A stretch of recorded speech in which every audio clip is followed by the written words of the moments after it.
دوستو social media پر آپ کو خصوصاً مولوی حضرات کی جانب سے ایک پوسٹ نظر آ رہی ہوگی کہ اسلام آباد میں مدنی مسجد کے نام سے کوئی مسجد تھی جسے اسلام آباد انتظامیہ نے منہدم کر دیا۔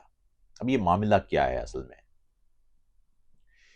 مذہب کا معاملہ آتا ہے تو بہت کم لوگ بات کر سکتے ہیں، کیونکہ خوف ہوتا ہے کہ ہمارے سامنے جو ایک بلا ہے مولویوں کی، یہ فتوی نہ لگا دیں، اور پاکستان میں تو ظاہر ہے ویسے بھی یہ ایک حساس معاملہ ہے۔ لیکن آئیے سوچنے کی دعوت کے ساتھ اس پر بات کرتے ہیں، اور مجھے امید ہے کہ جو ہمارے مذہبی دوست ہیں وہ بھی کم سے کم اس پہ غور ضرور کریں گے۔ وہ کہتے نا، وہ مجھے توقع ہے، یقین بے شک نہ ہو، توقع ہے کہ شاید کچھ سوچنے سمجھنے کا عمل ہو۔ یہ پورا معاملہ ہے کیا، وہ میں آپ کو ذرا سرسری سے بتا دیتا ہوں، لیکن یہ معاملہ ہے کیا سے زیادہ اس کا پس منظر اور ہمارے ہاں عمومی رویہ اس پر بات ہونا اہم ہے، کیونکہ اس سے پہلے بھی ایسا بے شمار دفعہ ہو چکا ہے کہ مساجد ان کو منہدم کیا گیا، اور بنیادی وجہ یہ تھی کہ وہ ایک ایسی زمین پر واقع تھے جو زمین قانونی نہیں تھی، اس مسجد کے لیے نہیں تھی۔ دوستو سب سے پہلے تو یاد رکھیے کہ یہ اہم یا یہ دکھ، بڑا دکھ ہے کہ کوئی مسجد منہدم ہوتی ہے، لیکن اس سے بڑا دکھ یہ ہے کہ وہ مسجد ایک غیر قانونی زمین پر قائم ہوتی ہے۔ یاد رکھیے گا کہ جب کوئی کام کرتے ہیں نا تو اس کے پیچھے ایک آبجیکٹو ہوتا ہے۔ پہلا سوال تو یہ ہے کہ ایک علاقے میں اتنی ساری مساجد، اس کی ضرورت کیوں پڑ رہی ہوتی ہے ہمیں؟ یعنی آپ اس وقت دیکھ لیں تو پاکستان میں ہر 2 گلیوں میں آپ کو ایک مسجد نظر آ رہی ہوگی، ایسا کیوں ہے؟ اس پر بھی بات کرتے ہیں، لیکن پہلے آئیں آپ کو اس مدنی مسجد والا معاملہ اس کو دکھائیں۔ مدنی مسجد گرین بیلٹ پر، یعنی جو مختص ہے گرین بیلٹ کے لیے علاقہ، وہاں پر قائم کی گئی، اور پھر ظاہر ہے جب مسجد بن جاتی ہے تو اس کو گرانا پاکستان میں کم سے کم اتنا آسان نہیں ہوتا، تو اس کی انتظامیہ کے ساتھ گفتگو کی گئی۔ وہاں پر اصل میں ایک مدرسہ تھا، مسجد سے زیادہ وہاں ایک مدرسہ تھا، تو حکومت نے ان کے لیے، ان کو حالانکہ پابند نہیں تھی حکومت، ایک غلط مقام پر، ایک غیر قانونی جگہ پر آپ نے مسجد اور مدرسہ قائم کیا ہوا ہے، لیکن حکومت نے ایک اور مقام پر ان کو جگہ دی، تعمیرات اس پر اتفاق کیا گیا، اور یوں منتقل کیا گیا اس مسجد اور مدرسے کو ایک اور مقام پر۔ اس پر وہ انتظامیہ نے رضامندی ظاہر کی، اور پھر انتظامیہ کی رضامندی اور معاہدے کے بعد یہ کام ہوا۔ لیکن جب یہ کام ہو گیا تو مولوی نے کہا ہوگا یار کہ وہاں بھی ایک نیا بن گیا تو یہاں پر بھی رہنا چاہیے، کیونکہ یہ تو مذہبی معاملہ ہے تو اس کو تو فائدہ اٹھایا جا سکتا ہے۔ تو یوں یہ معاملہ جنوری میں سیٹل ہونے کے باوجود آج آپ کو دوبارہ سے اگست میں نظر آ رہا ہے۔ اور افسوسناک بات یہ ہے کہ یہاں پر اس کو ایک بار پھر وہی مذہبی رنگ دے کے اور مذہبی جذبات وہ لوگوں کے ابھار رہے ہیں، شرمناک طور پر۔ دوستو سب سے پہلے تو یاد رکھیے کہ یہ اہم ہے کہ مسجد کیسے منہدم ہو رہی ہے، لیکن اس سے زیادہ اہم یہ ہے، جیسا کہ میں نے کہا بھی، کہ وہ مسجد قائم کیسے ہوئی ہے، کہاں ہوئی ہے، کیوں ہوئی ہے۔ کچھ عرصے پہلے کی بات ہے کہ یہاں جرمنی میں شٹوٹگارٹ کے علاقے میں ایک مسجد اسے منہدم کر دیا گیا، اور معاملہ یہ تھا کہ جرمنی میں ایک مسجد اس کو گرا دیا گیا۔ تو ہم نے سوچا جی کہ اس کو ذرا دیکھیں تو صحیح کہ معاملہ کیا ہے، کیوں گرا دیا مسجد کو۔ تو پتہ یہ چلا کہ ایک مسجد اسے قائم کرنے کے لیے باقاعدہ پرمیشن لی گئی تھی، اور حکومت نے وہ پرمیشن دی تھی، لیکن اس کے باوجود گرا دیا مسجد کو۔ اور خوفناک بات تھی کہ بھئی پرمیشن دینے کے بعد پھر گرایا کیوں؟ تو پتہ یہ چلا کہ کنسٹرکشن کی اجازت دی گئی تھی، لیکن وہ کنسٹرکشن ہو کے ہی نہیں دے رہی تھی۔ یعنی جب 10 سال سے زیادہ عرصہ گزر گیا اور وہ مسجد تعمیر نہیں ہوئی، تو پھر مقامی انتظامیہ نے طے کیا کہ اس کو گرا دیا جائے۔ اچھا وجہ کیا ہے؟ وجہ یہ ہے کہ جب کوئی کہیں کنسٹرکشن ہو رہی ہوتی ہے نا، اس کے آس پاس کی چیزیں وہ متاثر ہوئی ہوتی ہیں۔ یعنی آپ کو یہاں جرمنی میں اگر آپ کنسٹرکشن کرتے ہیں تو آپ کو سٹی میں جا کے ایک درخواست دینا پڑتی ہے، وہ آپ کو ایک پورا کاغذوں کا پلندہ دیتے ہیں، اس میں ایک خاص طور پر پرچہ ہوتا ہے جو آپ نے وہاں لگانا ہوتا ہے کہ باہر سے جو بسیں گزر رہی ہیں یا گاڑیاں گزر رہی ہیں، ظاہر ان کو تکلیف ہوگی، آپ جو چیزیں رکھ دیں گے باہر، کوئی بجری رکھیں گے، کوئی پتھر رکھیں گے، کوئی مشین رکھیں گے، کوئی بلڈوزر رکھیں گے، کوئی ڈگر رکھیں گے، تو اس لیے وہ جو تکلیف ہے اس تکلیف کو جسٹیفائی کرنے کے لیے وہاں پر ایک کاغذ رکھا جاتا ہے کہ کنسٹرکشن سائٹ ہے۔ آپ امیجن کیجئے کہ کنسٹرکشن سائٹ کے ساتھ ظاہر ہے وہ بھی یہ بتاتے ہیں کہ آپ کو کتنے عرصے میں مکمل کرنا ہے. یہ نہیں ہو سکتا کہ آپ ایک کنسٹرکشن سائٹ بنا لیں اور اس کو پھر مکمل ہی نہ کریں. وہ تو آس پاس کے لوگوں کو اور ان کے معیار زندگی کو متاثر کرے گی، کیونکہ ایک کامن، یوں سمجھے دوستو کہ ایک کامن معاہدہ ہے ہمارے ہاں کہ اگر یہاں کوئی کنسٹرکشن میں کر رہا ہوں یا کوئی اور کر رہا ہے تو اس کی وجہ سے زندگی یقیناً دوسرے لوگوں کی متاثر ہوتی ہے. مثال کے طور پر ہمارے ابھی یہ 7 والے گلی میں ایک گھر بن رہا ہے. اس گھر کی وجہ سے جو اس کا سامان ہوتا ہے یا اس کے جو بلڈوزر یا ڈگر یا اس طرح کی جو چیزیں ہوتی ہیں وہ سڑک پر آ جاتی ہیں. اس کا مطلب ہے کہ جو سڑک آنے اور جانے والی ٹریفک کے لیے ہے وہ آدھی ہو جاتی ہے. اس کا مطلب ہے کہ وہاں سے جب گاڑی آتی ہے تو ہمیں روکنا پڑتا ہے، یا ہم وہاں سے آ رہے ہوتے تو یہاں سے اس طرف کی گاڑی کو روکنا پڑتا ہے. تو اس کا مطلب ہے نا کہ ہم اپنی جو معیار زندگی ہے اپنا اس پر سمجھوتا کر رہے ہیں، لیکن وہ سمجھوتا عارضی ہے. اس کا مطلب ہے کہ آج آپ کے ساتھ یہ معاملہ ہے، کل ہمارے ساتھ بھی ہو سکتا ہے اگر ہمیں تعمیر کرنا پڑے گا. لیکن اب امیجن کیجئے کہ اس شخص نے یہ جو سڑک ہے اس کو اگلے 10 سال کے لیے اس نے نصف کر دیا ہے. اب کیا ہوگا؟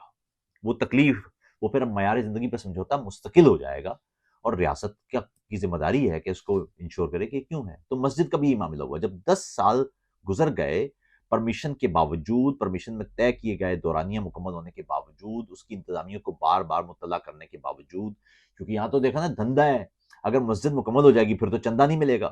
تو مسجد کو آپ نے دیکھا ہوگا نا، مسجد میں مسجد زیر تعمیر ہے. وہ ہم پاکستان میں ہوتے تھے تو مسجد کا چندہ لینے والے آتے تھے اور وہ کہتے تھے جی مسجد زیر تعمیر ہے. کبھی آپ نے سنا ہے کہ مسجد تعمیر ہو چکی ہے تو اس کا چندہ دے دیں؟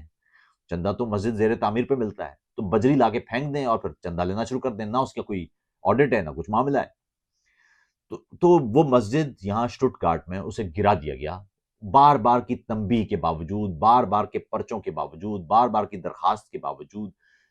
جب مقام جو مسجد کی انتظامیہ تھی، جو لوکل باڈی تھی، اس نے وہ مسجد تعمیر کرنے سے انکار کر دیا، اور اس کو یہی تھا کہ یہاں پر اس کو ہم مذہبی معاملہ بنا دیں گے اور جو جرمن ریاست ہے اس کے اوپر دباؤ آ جائے گا کہ دیکھیں مسجد نہ گرائیں. لیکن ریاستی انتظامیہ نے عدالت میں بات کی اور عدالت نے کہا جی کہ چونکہ مقررہ مدت میں یہ مسجد تعمیر نہیں ہوئی ہے اور اس کی مسجد کی وجہ سے لوگوں کو یہاں مسائل پیدا ہو رہے ہیں، اس لیے مسجد گرا دی جائے. اور مسجد اسٹٹگارٹ میں وہ مسجد گرا دی گئی. وہ تقریباً مکمل ہونے والی مسجد تھی، اس کو گرا دیا گیا. اس کا مطلب یہ ہے کہ جب آپ کوئی کمٹ کرتے ہیں تو قانون آپ کو پابند بناتا ہے کہ آپ اس کمٹمنٹ پر پورا اتریں. آپ نے وعدہ کیا ہے یا آپ نے جو عزم ظاہر کیا ہے یا جو آپ نے تحریری طور پر لکھ کے دیا ہے کہ آپ یہ کام کریں گے اور پھر آپ وہ کام نہیں کرتے تو وہ آپ غیر قانونی ہو جاتے ہیں. پاکستان میں بھی یہ معاملہ ہے. پاکستان میں معاملہ یہ ہے کہ ہم وہاں، مجھے ایک دفعہ میں کراچی میں تھا تو محمود آباد کے علاقے کے پاس ایک علاقہ ہے منظور کالونی کا، وہاں سے ایک نالا گزرتا ہے. تو ہمارا ایک دوست ہے، اس نے کہا جی کہ یہاں پر عاطف صاحب وہ رپورٹنگ کے لیے آ جائیں کیونکہ یہاں پر وہ مقامی انتظامیہ نے کہا ہے کہ یہ مسجد توڑ رہے ہیں. میں نے کہا اچھا مسجد توڑ رہے ہیں، کیوں توڑ رہے ہیں؟ میں جب وہاں پر گیا تو دیکھا تو نالے کے اوپر وہ مسجد بنائی ہوئی تھی. اور جب مزید معلومات کی تو پتہ چلا کہ وہ کرتے اس طرح ہے کہ مسجد بنا دیتے ہیں اور مسجد کی وجہ سے جب آپ وہ گھیر لیتے ہیں جگہ تو اس کی پوری قطار ادھر کی اور ادھر کی اس کے لیے وہ جگہ بن جاتی ہے. یعنی وہ بھی علاقہ گھیر سکتے ہیں آپ، کیونکہ مسجد توڑیں گے تو تب وہ ٹوٹیں گی نا. پوری قطار، وہ قطار گھروں کی بنا لیتے ہیں اس مسجد کے لائن میں اور کہتے ہیں کہ جی مسجد جب تک قائم ہے تو آپ ہمارے گھروں کو تو نہیں توڑ سکتے. اور مسجد توڑنا آسان نہیں ہوتا، یہ دھندا ہے. میں نے جس طرح شروع میں کہا گیا، یہ اہم نہیں ہے کہ مسجد گرائی کیوں گئی ہے، اہم یہ ہے کہ مسجد بنائی کیوں گئی ہے. پہلا سوال یہ کیجئے کہ اتنی مسجدوں کی ضرورت کیا ہے آپ کو؟ مسجد کا کام ہے، بنیادی کام، وہ کمیونٹی ادارے کی طرح ہے. یعنی مقامی لوگوں کو فرقوں سے بالاتر ہو کے ایک جگہ پر بیٹھنے کا موقع دے. لوگ آئیں، وہاں صرف عبادت کے لیے نہیں آتے بلکہ وہ اس سماج کا ایک سماجی جو رابطہ ہے آپ کا لوگوں کے ساتھ وہ بھی ہے. آپ نے ہر گلی میں اگر ایک مسجد بنا لی، ایک طرف آپ کا شکایت، آپ دیکھیں نا مولویوں کی شکایت یہ ہوتی ہے کہ جی مسجد میں اگلی ایک صف بھی بھری ہوئی نہیں ہوتی، اور اگلی ان کی ایک اور بھی ہوتی ہے کہ جی چندہ دے دیں ایک اور مسجد بنانی ہے. بھائی کیوں بنانا ہے مسجد؟ اگر آپ کی ایک پچھلی جو مسجد ہے اس کے ایک قطار نہیں بھر رہی تو آپ دوسری مسجد کیوں بنا رہے ہیں؟ وجہ یہ ہے کہ ایک نمبر ایک، ہمارے ہاں جو مساجد ہیں وہ ہیں ہی تقریباً فرقوں کی بنیاد پر. اور مزے کی بات یہ ہے کہ اسلام میں فرقوں کی بنیاد پر مسجد کی اجازت ہی نہیں ہے. یعنی تفرقے یا ان مسلمانوں کے درمیان پھوٹ، اس کی بنیاد پر مسجد زرار قائم ہوئی تھی. اور مزے کی بات ہے کہ پیغمبر کے حکم پر وہ مسجد نہ صرف گرائی گئی تھی بلکہ کہا گیا تھا کہ اس جگہ پر کچرا پھینکا جائے تاکہ آئندہ وہاں پر مسجد نہ بن سکے. تو بنیادی معاملہ دیکھ. اور مزے کی بات یہ دیکھیے، پیغمبر جب مکے سے ہجرت کر کے مدینے کی طرف آئے تو ان کا قیام مدینہ شہر کے باہر قباء کے مقام پر ہوا، اور وہاں پر ایک مسجد قائم کرنے کا سوچا گیا کیونکہ کچھ روز تک وہاں قیام کیا تھا. اس مسجد کے لیے زمین ظاہر ایکوائر کرنا تھی، تو پوچھا گیا زمین، تو پتہ چلا کہ جس جگہ پر وہ قیام کیا تھا اس جگہ، میں مسجد قباء کی بات کر رہا ہوں، مسجد قباء کس طرح قائم ہوئی. تو وہاں پر وہ جو مقامی قبیلہ تھا جس کی وہ زمین تھی، اس نے وہ زمین پیغمبر کو گفٹ کی، تحفتاً دی، اور وہاں پر وہ قبضہ کر کے نہیں بنائی مسجد، وہ زمین حاصل کی اور پھر اس جگہ پر مسجد بنی. پھر مسجد نبوی آئے اور یہ طے کیا گیا کہ مسجد نبوی کہاں بنے گی. تو پیغمبر کی اونٹنی کو کھلا چھوڑ دیا گیا کہ وہ چلے اور جہاں پر وہ رکے گی وہاں پر مسجد بنے گی. وہ پیغمبر کی جو اونٹنی تھی وہ چلتی ہوئی اور ایک کھلے مقام پر آ کے وہ رک گئی. تو پتہ چلا کہ وہ زمین تو 2 یتیم بچوں کی ہے. تو ان یتیم بچوں نے کہا جی کہ آپ یہاں پر مسجد بنا لیں، ہماری خوشی ہے اس میں. پیغمبر نے کہا کہ یہاں مسجد اس طرح سے نہیں بن سکتی، اس مسجد کی فیئر قیمت، اس کی جو مارکیٹ ویلیو ہے وہ پے کی جائے گی، اور وہ پے کی گئی، اور پھر وہاں مسجد بنی، مسجد نبوی. قبضہ کر کے نہیں بنی.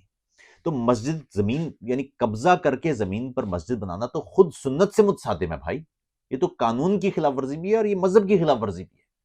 آپ یہ دیکھیے کہ اپنے مقاصد کے لیے آپ مسجد بنا لیں اور اس چکر میں کہ آپ زمین گھیر لیں گے، مدرسہ بنا لیں گے، اور پھر ظاہر ہے مذہبی معاملہ بن جائے گا اور کوئی گرا نہیں سکے گا. یہ تو بنیادی اسلامی جو اصول ہیں، جو ضوابط ہونے کی خلاف ورزی ہے. یہ کیسے ہو سکتا ہے یہ کام؟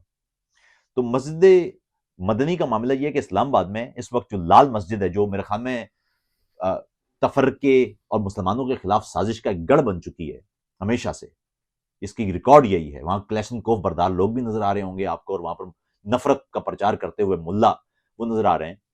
وہاں پر ان دنوں یہ اس مسجد سے، اور پھر اب مختلف ہمارے یہاں ایک معاملہ یہ ہوتا ہے کہ جب بھی دیکھتے ہیں کہ کوئی معاملہ سیاسی طور پر استعمال ہو سکتا ہے تو پھر سیاسی جماعتیں ان کو استعمال کرتے چلی جاتی ہیں. تو اس وقت سیاسی طور پر بھی اس کو اٹھا رہے ہیں، لیکن اہم بات یہ ہے کہ وہ جو نفرت انگیزی ہے لال مسجد والوں کی، وہ اس وقت اپنے عروج پر ہے کہ جی یہ دیکھیں نا مسجد گرا دی ہے. تو پہلی بات یہ کہ جی کوئی بھی مسجد جو غیر قانونی مقام پر بنے گی اس کو ہونا ہی نہیں چاہیے. تو اس مسجد کو ضرور گرایا جانا چاہیے. ایسی کوئی بھی مسجد جو غیر قانونی اور غیر دستاویزی طور پر بنائی جاتی ہے فقط اس لیے کہ اس میں اپنے مفادات پورے کریں، وہ خدا کے مفاد کے لیے نہیں، وہ اسلام کے مفاد کے لیے نہیں، وہ آپ نے اپنے ذاتی مفاد کے لیے بنائی ہے، وہ مسجد زرار ہے. دوسری بات یہ یاد رکھیے کہ ایک دور تھا دوستو کہ جب آپ کے نظریے، آپ کے مذہب، آپ کی آئیڈیالوجی پر کوئی بات آتی تھی نا، اس پر کوئی سوال اٹھتا تھا تو لوگ اپنا سینہ آگے کر دیتے تھے، کہتے کہ صاحب معاملہ اس کے ساتھ غلط نہیں ہے، غلطی مجھ میں ہے، خرابی مجھ میں ہے، میرے نظریے میں خرابی نہیں ہے. اب معاملہ لیکن مختلف ہے، اور خاص طور پر ملاؤں کے ہاں یہاں معاملہ آتا ہے ان کے اوپر، کوئی تیر چلتا ہے ان کے اوپر تو یہ مذہب کا سینہ آگے کر دیتے ہیں کہ جی دیکھیں نا ہم پر نہیں، یہ مذہب پر حملہ ہوا ہے. آپ نے اکثر سنا ہوگا کہ جی یہ جو مولوی پر تنقید کرتے ہیں اصل میں یہ اسلام پر تنقید کرنا چاہ رہے ہوتے ہیں، اس لیے یہ مولوی پر تنقید کرتے ہیں تاکہ ان کا وہ مقصد پورا ہو جائے. یعنی یہ اسلام پر تنقید کا نام لے کے اپنے سینہ بچانے کے لیے اسلام کا سینہ آگے کر دیتے ہیں. اس سے اندازہ لگائیے کہ کس کردار کے مالک لوگ ہیں، اور ہم ایک کیسے حالت میں ہیں کہ وہاں اس طرح کے نظریات اور اس طرح کی سوچ کے لوگ وہ ہمارے یوں سمجھے کہ مذہبی عقائد کے ٹھیکیدار بنے ہوئے ہیں. جان کا ایک شعر تھا کہ گزشتہ عہد گزرنے میں ہی نہیں آتا، یہ حادثہ بھی لکھو سانحوں کے خانے میں، جو رد ہوئے تھے جہاں میں کئی صدی پہلے، وہ لوگ ہم پہ مسلط ہیں اس زمانے میں. اور یہ جو مسجد ہے نا، مسجد کا زمین گھیر کے اور پھر اپنے مفادات پورے کرنا، بلکہ کسی جگہ پر غیر قانونی طور پر مسجد بنا کے اور پھر پورے کے پورے اس قطار میں زمین اپنے گھر بنا کے اور یا گھروں کو ایکسٹینڈ کر کے اس زمین پہ قبضہ کرنا. اس سے مجھے یاد آ گیا وہ غالب کا ایک شعر کہ مسجد کے زیر سایہ ایک گھر بنا لیا ہے، یہ بندہ کمینہ ہمسایہ خدا ہے. تو اپنا خیال رکھیے گا، اور ایسے لوگوں کو دوستو وہ کسی صورت اس پروپیگنڈا، اس جال سازی، مذہبی یوں سمجھے کہ ایمان فروشی، اس کا حصہ مت بنے. ایسے تمام عوامل، ایسے تمام رجحانات، ایسے تمام رویوں کو رد کریں. مذہب فروشی کی اجازت کسی صورت نہ دیں. ایمان، ایقان، اعتقاد یہ ہمارا بہت ذاتی معاملہ ہے. مولویوں کو، یہ ملاؤں کو یا یہ مذہب فروشوں کو کسی صورت اس کی ٹھیکیداری مت سونپیں. اپنا خیال رکھیے گا.